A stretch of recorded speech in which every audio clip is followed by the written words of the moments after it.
वो रात भर चिल्लाता रहा बेचारा, तरले मिन्नतें करता रहा, वो ये कहता रहा कि यार खुदा का वास्ता वापस चले जाओ, रसूल का वास्ता वापस चले जाओ, तुम्हारी माओ का वास्ता वापस चले जाओ, मुज़ाकरात करने के लिए किसी को भेजो, हम वापस जाने के लिए तैयार है, हमें मत मारो।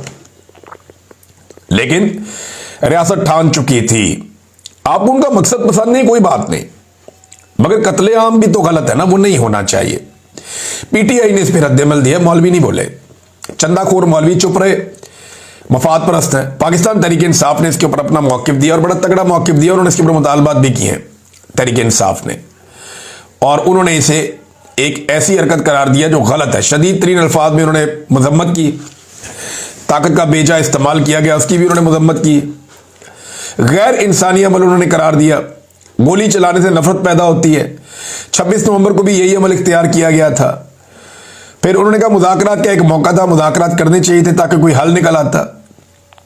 फिर जाली पुलिस मुकाबले भी किए जा रहे हैं पंजाब में, ये भी उन्होंने बताया।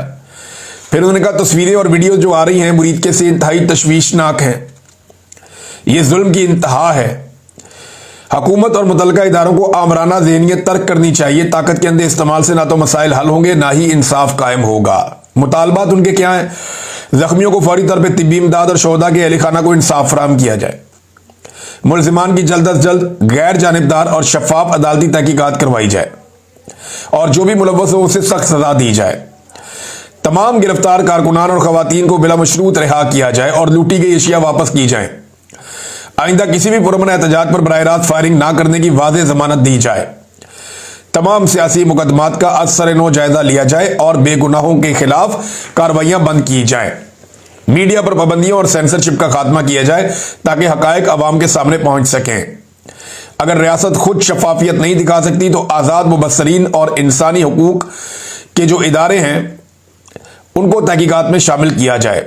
उन्होंने कहा यह मुतालबात हम बार बार दोहराते रहेंगे, और बड़ी शिद्दत से उन्होंने इसकी मजम्मत की है पाकिस्तान तहरीक इंसाफ ने। हालांकि तहरीक इंसाफ का कोई तहरीक लब्बैक के साथ ताल्लुक नहीं है, कोई लिंक नहीं है, ये एक दूसरे को पसंद भी नहीं करते, बल्कि तहरीक लब्बैक ने बड़ी तनकीद की है पीटीआई पे।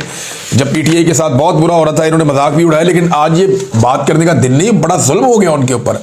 ये सानिया है नाज़रीन, मैं आपसे वैसे बात नहीं कर रहा, ये बहुत बड़ा सानिया है जो गुजर गया वहां पे मुरीद के में। खौफ आता है ये सोच कर कि ये हुक्मरानों का क्या बनेगा, ये कैसे अपने रब को जवाब देंगे।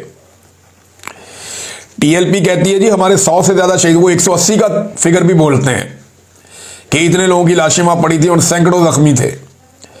लेकिन हुकूमत कह रही है सिर्फ 3 लोग मार गए, पुलिस वाले भी जख्मी हुए, एक पुलिस वाले शहीद भी हुए। एक पुलिस इंस्पेक्टर के बारे में कहा जा रहा है, सब इंस्पेक्टर थे वो शहीद हुए हैं, और कुछ पुलिस वाले जो है वो जख्मी भी हुए हैं। ये भी बहुत अफसोसनाक है, क्योंकि तहरीक लब्बैक के कारकुन आगे से मारते भी है ना, ये आगे से डंडे उठा के और पत्थर उठा के ये मारते हैं, तशद्दुद करते हैं वापस, लेकिन उन्हें घेर के इस दफा मारा गया है। और उसके नतीजे में अगर दूसरी तरफ अगर देखा जाए तो नुकसान का जो फर्क है वो बहुत ज्यादा है।